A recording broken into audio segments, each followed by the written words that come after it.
Welcome to Tomorrow Unveiled, the program dedicated to unpacking the tectonic shifts shaping our shared future. The past week has marked, well, really an unprecedented acceleration in tech-driven societal change. We're seeing billions committed globally to training and infrastructure projects focused squarely on artificial intelligence.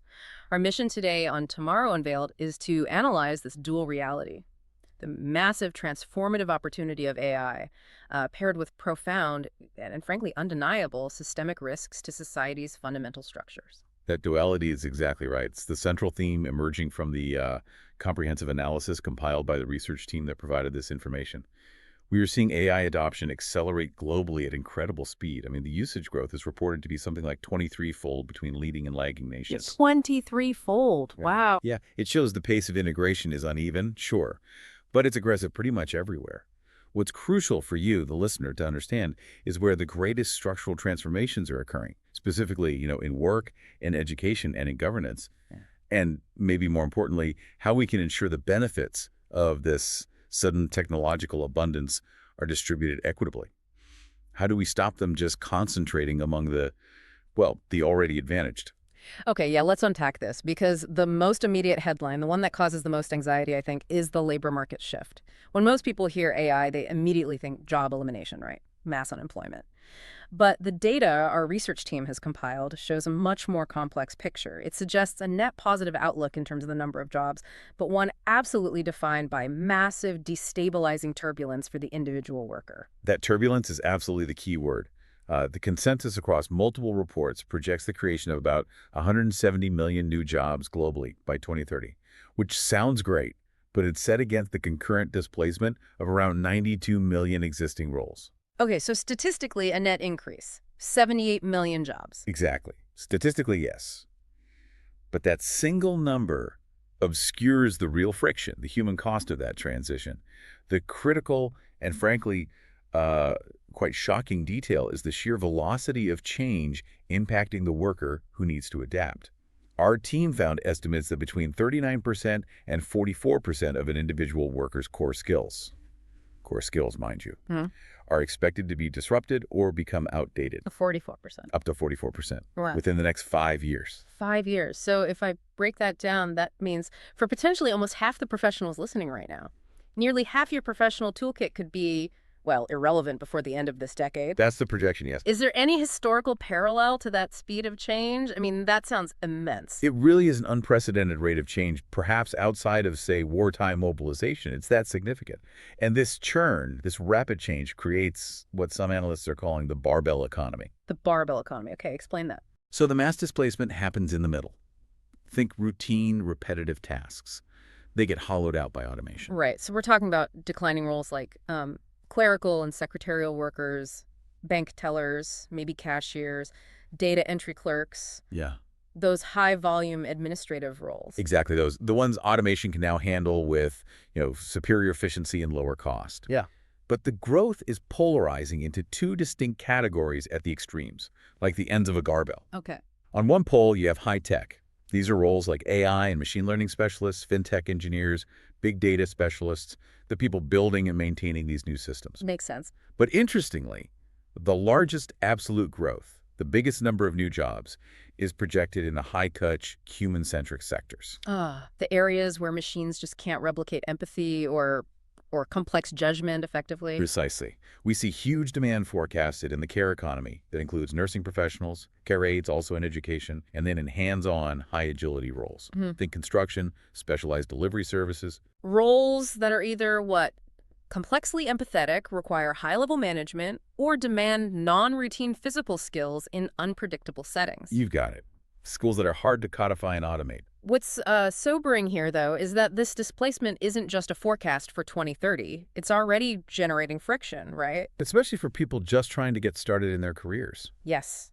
The research team highlighted data showing a 13% employment drop for entry-level workers in AI-exposed white-collar sectors. Think consulting, software, finance. 13% since when? Since 2022. It's happening now. And the why seems clear. Automation now accounts for nearly half of AI usage in some of these firms. It's taking over the foundational, repeatable tasks that used to be the training ground for junior staff. So that raises a huge question, doesn't it? If the traditional entry-level work is being automated away, how do we create clear pathways to transition the millions in that displaced middle? And, I mean, how do we train the next generation without that baseline experience? That's the multi-billion-dollar question facing educators and policymakers right now. Okay, so this is where the human element becomes really essential then. If AI is handling the routine stuff, what skills do we need? What makes a human future-proof? Because it's clearly not just about churning out millions of new coders, is it? No, far from it. Actually, analysis of online job vacancies, specifically looking at occupations with high AI exposure, reveals something quite profound, a paradox almost. The most in-demand skills are not the specialized AI capabilities you might expect. Really? What are they then? They are the uniquely human competencies, the skills needed to govern and guide the machines.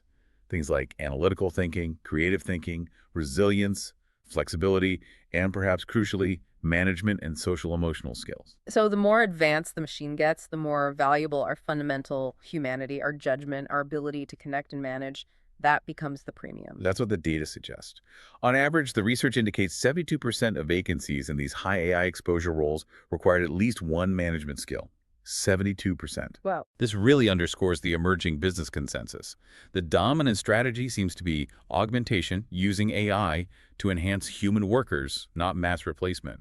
I mean, businesses expect to retrain about half of their existing staff for this new reality. So the primary competency isn't coding the AI, but learning to collaborate effectively with AI, like framing problems correctly, evaluating the AI's complex outputs critically. Yes, that's it. And applying ethical and business judgment over the top. That's the value add. And this fundamental shift in what's valuable, moving from, say, rote labor or time spent to critical judgment and outcomes, this is forcing entirely new economic models, isn't it? We're seeing evidence gathered by the team that in fields like law, finance, consulting, the whole model is shifting. The billable hour is starting to look, well, obsolete. It is. The shift is from selling time to selling quantifiable value, selling intellectual outcomes. Generative AI can accelerate output so dramatically, drafting a legal brief, synthesizing market analysis in minutes, that firms just can't sustainably or, frankly, ethically charge clients based purely on the time it took. This demands a revolution, really, in professional cultures and performance metrics. So what does that actually look like on the ground? How do firms even establish these new value metrics? And I mean, what happens to mid-level professionals whose main value, historically, was the sheer volume of hours they could bill? That was their path to partnership, right? It necessitates entirely new performance metrics, moving beyond just tracking hours logged. Instead, firms are starting to track things like intellectual property created, the complexity of problems solved, or demonstrable client value delivered. For those mid-level professionals, their role has to shift. It moves from execution to quality control, synthesis, deep client relationship management, adding that layer of human insight the machine can't replicate. So if you're not adding that unique human layer, Your professional value diminishes quickly. It's a massive cultural hurdle for entire industries that were built, fundamentally, on time tracking. okay, so selling outcomes, not time. The whole structure of how we train people and measure their value has to change. Which brings us perfectly to the global educational mandate this implies. But first, let's pause for just a quick moment. We've covered huge shifts in the workplace already. If you're finding this insightful, perhaps now is a good time, if you're on YouTube, to like this video, subscribe to Tomorrow Unveiled, maybe hit that new hike button. It really helps us reach more viewers. And definitely turn on notifications so you never miss an update on the future we're exploring here. Okay, back to education. Right, so the shifts we've discussed in the labor market create this unavoidable, really urgent mandate for education. And we're seeing massive mobilization, both corporate and government, around AI literacy specifically. The scale of corporate commitment here is, well, it feels historic. Leading tech companies pledging free AI tools and training. For instance, our research team noted Google offering free access to their AI models, Gemini for education, to American high schools. And Amazon allocating, what was it, $30 million in cloud credits, aiming to train 4 million learners by 2028. That's right. It's being treated almost like essential economic infrastructure now, AI literacy. Yet, despite this enormous investment, this push, there's a capacity gap on the ground, isn't there, in the schools themselves? Oh, it's huge. A recent survey highlighted by the team revealed that 52% of K-12 teachers have never actually used AI tools themselves. And perhaps more worryingly, they feel profoundly ill-equipped to teach, either with AI or about AI. Over half. So we can build all the infrastructure, provide the tools, but if the educators aren't ready or trained to integrate it effectively into the curriculum. The whole system stalls. Yeah. Exactly. You need both the tools and the trained personnel. What's fascinating here, looking at the global picture compiled by the research team, is the split in educational philosophy that's emerging. It seems to reflect fundamentally different goals for this AI era. That's a great way to put it. You have models like the Singapore approach, for example. It's very centralized, quite strategic, focused heavily on efficiency. They're using things like adaptive learning systems for personalized learning paths. Aiming to quickly build a skilled workforce that's optimized for the future economy they envision. Precisely. Optimized for economic competitiveness. Then you have, say, countries like Finland.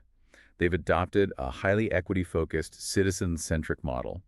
Their commitment seems rooted in educating all citizens in AI fundamentals. So it extends beyond just academic efficiency and test scores. Yes, it seems to focus more on student wellness, critical thinking, and the ethical use of AI. They appear to be trying to cultivate critical citizens capable of governing a complex technological society, not just efficient workers. So these national choices reflect really different views on the fundamental purpose of education in the AI age. Is the goal to optimize workers for the economy or to cultivate critical, ethically minded participants in a democracy? That's quite a divergence. It is. And we're also seeing institutions like George Mason University here in the U.S. developing comprehensive whole institution blueprints. They call it AI Nexus, I believe. It aims to integrate AI across teaching, research, operations, everything. But doing that requires entirely new governance frameworks within the institution itself, right? To address things like data privacy, accountability, algorithmic bias in admissions or grading. Absolutely. The internal governance challenge is just as significant as the pedagogical one. We have to be realistic, though. While technology clearly brings enormous opportunity, it doesn't automatically solve structural problems. Often, it seems to amplify existing inequalities. And the research the team gathered on this is genuinely alarming. It suggests AI could pose a serious long-term risk to social mobility. Yes. There's a particularly sobering long-term study that used comprehensive Swedish population data. It tracked the children of parents whose jobs were exposed to early forms of automation back in the 1990s. Decades later, these children experienced significantly lower intergenerational income mobility. Lower mobility, meaning they were less likely to earn more than their parents. Correct. And they also faced materially worse labor market and educational outcomes themselves. Specifically, the study found a 4.2% higher risk of unemployment for those children decades after their parents' initial exposure. That's deeply concerning. It points towards the risk of creating a kind of durable underclass, doesn't it? Rather than just temporary mass unemployment. The technological shock creates these ripples of financial and social instability that actually cross generations. How does policy even begin to address a problem with such long-term generational consequences?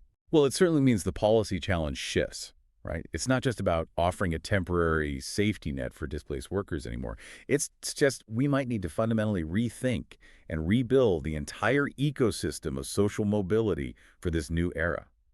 And alongside that long-term view, we also have to confront the immediate complex reality of algorithmic bias in real-time decision-making, which underscores the urgent need for robust governance. Right, the bias issue. The flaw is demonstrable, isn't it? Our team found evidence that raw LLMs, the large language models underpinning generative AI, showed systematic intersectional bias in testing scenarios, like consistently penalizing black male candidates in hiring simulations while sometimes favoring female candidates. It just reflects the biases in the vast amounts of text data they were trained on. It does. But here's the critical opportunity that effective governance provides. This is important. The research also showed that audited commercial AI hiring systems that are properly governed, monitored, and adjusted for bias, actually showed up to 45% fairer treatment for racial minority candidates compared to traditional human recruiters. Wait, 45% fairer? That's a staggering finding. It is. It really drives home the point. AI isn't inherently biased or unbiased. It acts like a mirror, reflecting the data and the design choices we make. So its fairness is a direct function of its design, the auditing processes, and crucially, the human oversight involved. Exactly. And we're seeing legal action around AI bias, starting to make this a C-suite and board-level risk. It's demanding rigorous governance and turning fairness from, an abstract ideal into a measurable operational mandate. Okay, this seems like a good moment to remind our listeners, especially if you're tuning in via a podcast service like Apple Podcasts or Spotify. We'd be incredibly grateful if you could take a moment to leave us a rating and review for Tomorrow Unveiled. It genuinely helps us reach new listeners curious about these changes. And for everyone, we love hearing your thoughts. Whether you're on YouTube or your favorite podcast app, leave a comment. Let us know what you think about how technology is restructuring our labor markets and educational systems. Is this matching your experience? So bringing this all together, what does this mean for the future? The research our team compiled shows the trajectory seems clear in terms of technological capability. But the outcome, the societal impact, that's not predetermined, is it? It seems to come down to fundamental choices in governance at both national and international levels. Absolutely. We are definitely seeing ideological fault lines emerging in how different regions approach AI governance. The U.S. model, for instance, appears highly market-driven right now. The focus is on accelerated innovation, even deregulation sometimes, to rescind rules that might, quote, unnecessarily hinder AI deployment. So the primary focus is speed and maintaining technological dominance, essentially betting that market efficiency will sort out the problems later. That seems to be the prevailing philosophy driving policy, yes. And this is often contrasted with arguments, particularly coming out of Europe, for what's sometimes called a third AI technology stack. A third stack, what does that mean? The idea is for an approach rooted explicitly in democratic values, transparency, and the precautionary principle. The goal would be to avoid technological dependence on the sort of U.S.-China duopoly and to build AI systems aligned with, say, European social values from the ground up. The philosophical difference there is profound, isn't it? One model bets market forces will manage the harms after the fact. The other bets that strong ethical and legal guardrails are essential up front to ensure equitable diffusion. Precisely. And amidst these debates, the consensus recommendations for stakeholders, governments, businesses, educators are becoming clearer from the research. Things like major investment in universal lifelong learning infrastructure, maybe expanding apprenticeships, for example, modernizing social safety nets to handle more frequent career transitions, and proactive governance frameworks, like the suggested AI adjustment assistance model, perhaps, to cushion the transition for displaced workers. This really sounds like a policy imperative now, not just letting a technological trajectory unfold on its own. The crucial window for intervention, for making these choices, is right now. It really is. The research strongly suggests that the difference between technological abundance that benefits everyone versus abundance that benefits only a select few, well, that difference will likely be determined by whether we treat AI development as a collective social project, one that prioritizes equity and human resilience, not purely as a market-driven optimization exercise. That, I think, is the central takeaway from this deep dive on Tomorrow Unveiled. So we've established that the job of the future isn't necessarily about coding AI, but collaborating with it effectively, using it as a tool. And if the highest value skill, as the data suggests, is creative, critical thinking, the ability to ask the right guiding questions, then here's a final thought for you to mull over. Are we currently preparing the next generation simply to optimize machine output, to be good assistants to the AI? Or are we truly equipping them to lead the machines, to steer this powerful technology towards better human and societal outcomes? Something to think about. Thank you for joining us for this deep dive on Tomorrow Unveiled.